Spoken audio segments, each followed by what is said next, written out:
जी नाज़रीन अस्सलाम वालेकुम। मां आहियां अवां जो पंहिंजो मौलाई नोमान पालारी। नाज़रीन अॼु जे हिन वीडियो में मां अवां खे जंहिं नाले वारे शख़्सियत जे बारे में ॿुधाईंदुसि उहो आहे तालिब पालारी। तालिब पालारी कोस्तान जे ॻोठ मेंदा पालारी सां तालुक़ रखे थो। असांजी सिंध में गीत, कलाम, राग, काफ़ियूं, वायूं, नड़बेत, मोरा ऐं लोलियूं ॻायूं वञनि थियूं। ऐं तालिब पालारी मोरे ऐं ॿोली जो बादशाह फनकार आहे। दबूरे सां जॾहिं ही मोरो ॻाईंदो आहे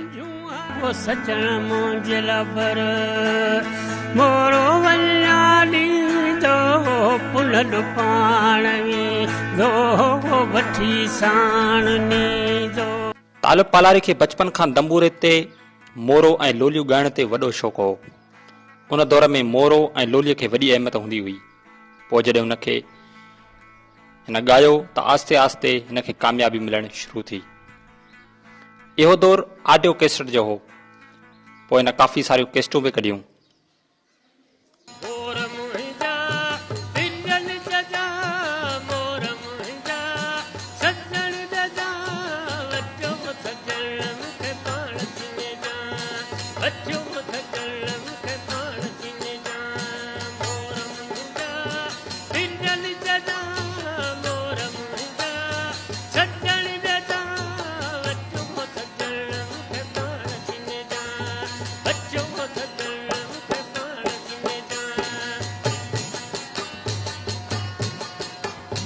ईअं ई अॻिते हलंदे टीवी जो दौर आयो। जॾहिं तालिब पालारी जो आवाज़ सिंधी मीडिया ताईं पहुतो, पोइ सिंधी मीडिया हली अची हिन खां इंटरव्यू वरितो। असां वटि जॾहिं शादियूं थींदियूं हुयूं या कहिड़ियूं अहिड़ियूं ख़ुशी थींदी हुई त बसि नड़ बैथ मोरो असां वटि रवाज़ी हो सॼो। इहो ॿुधंदा हुआसीं त शौक़ु जाॻियो। ईअं पोइ मुंहिंजो आवाज़ पोइ वठी बाहि में वरी हाणे विहारींदा त बाबा हाणे ॾे मोरो। मोरो चवंदोसि पोइ उन खां पोइ शौक़ु जाॻी वियो बसि। तालिब पालारी सिंध समेत सॼे पाकिस्तान में ॻायो। उन खां अलावा ॿाहिरनि मुल्कनि में बि हिन पंहिंजे फन जो मुज़ाहिरो ॾेखारियो। साईं डॉक्टर नबी ख़ान ढाका वठी वियो तॾहिं पाकिस्तान गॾियल हुआ। आखूं धाम साहिब वरी लंडन वठी वियो बसि। तालिब पालारी सिंधी सकाफ़त खे वॾो उजागर कयो। पटको ऐं अजरक हमेशा हिन साण हूंदा हुआ। जबल से घारियूं करियां रब खे तो ज़ारियूं निकरियो मालारियां वंझूं सिक में मुहारियूं हे घारी घाया रे लो रब मान करे वेलो आऊं आयुस अवेलो बटे सजन वियो सवेलो। मीडिया सां ॻाल्हाईंदे संदसि भाइटे मास्तर नवाब पालारी ॿुधायो त पुराणी शयूं जेके ॿुधंदा हुआसीं हिकिड़ी त वरी उन में नवाणा आणनि त हिकिड़ी उहो फन हिकु उनखे वधीक वसी करणु, उनखे थोरो अञा वधाइणु या उन में नयूं शयूं आणणु। जीअं असांजो वॾो चाचो तालिब असीं बचपन खां ॾिसंदा आहियूं त अलाह जी महिरबानी तमामु उन में वॾी हिकिड़ी जाखोड़ कई तमामु वधि में वधि असीं बचपन खां ॾिसंदा आहियूं त हिकिड़ो मोरे जो ढंग ई हिन चेंज करे छॾियो, पर आहे साॻियो ई मोरो ई।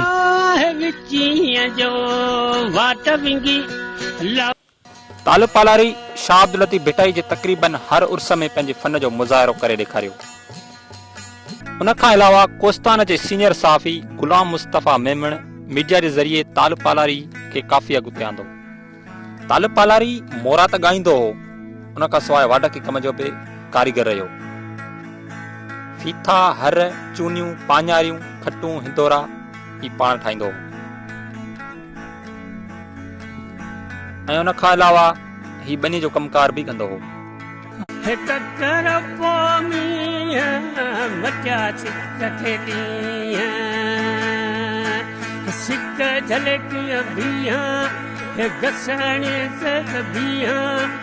जेको दमड़ो जिया नको काशद वरियो पिथनी जो निया पोलिया।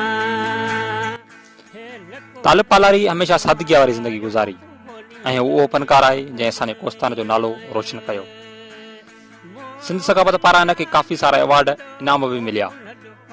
हे वतन झिक में बीठो तिन जे सिक में मटे वियाले लिक में झिक चवल ढोरी कहिड़ो हाल त ओरी बीठे डूंगर डोरी सिक चुरते चोरी सुरमा सजण घोरी मिठा लोली तो चवाला परदेस बोटी अचो लोली मूं ॾिनी पोइ सिर सदिके मां सदिके वञाला मिलट बोटी अचो लोली मां चवां। ऐं हिन वक़्तु संदसि उमिरि 117 साल जे लॻभॻि आहे ऐं वॾी उमिरि जे करे हाणे ही बीमार बि रहे थो। वधीक चओ त हिन वीडियो में हिनजी पंहिंजी ॻाल्हि ॿोल ॿुधूं। घणी उमिरि घणी हिन वक़्तु तुंहिंजी? उमिरि मुंहिंजी हींअर ऐं सम्झा थो त 117 थियण जा 116 थिया। साज़ ही पटको पटका हाणे ॿधी कोन थो सघां। जिनसी संगत हुआ जिनसी सिंगार हुओ से त हाणे सभु ख़तमु थी विया आहिनि। बीमार रहां पियो, शुगर, ब्लड प्रेशर, गदूद, 3-4 बीमारियूं मुंहिंजे हाणे कमज़ोर थी वियो आहियां इलाही। इलाज कराए पियो? डॉक्टर छा था चवनि? डॉक्टर वीचारे वटि वञी कोन थो सघां। पोइ उन्हनि खां लिखायो दवाऊं खयूं अचूं, पोइ सेवे था खाऊं बसि। ॿी कुझु गर्बत पियो वहे, तुंहिंजी बि कुझु न आई त हाणे छा करियूं भला। फ़क़ीर त हुआसीं बाबा, फ़क़ीर ॻाल्हि मंझि बसि अलाह आहे, अलाह खां सवाइ ॿी काई अहिड़ो आहे। अलाह त महिरबान आहे, सो पियो हलाए अञा साह आहे सा पियो हलाए। बाक़ी साज़ जो संगत छॾे वियो। तंबूर जूं तारूं छिड़नि कोन थियूं थियनि। कने खां ॿोड़ो थी वियो आहियां, कने खां कहिड़ो थी वियो आहे। हाणे आवाज़ ॿुधां त मिलाइजांइ न, आवाज़ ॿुधई कोन थो, पोइ मिलाए किथां करी। इन सां गॾोगॾु मौलाई नुमान पालारी खे ॾींदा इजाज़त। जाते पैर ताते ख़ैर।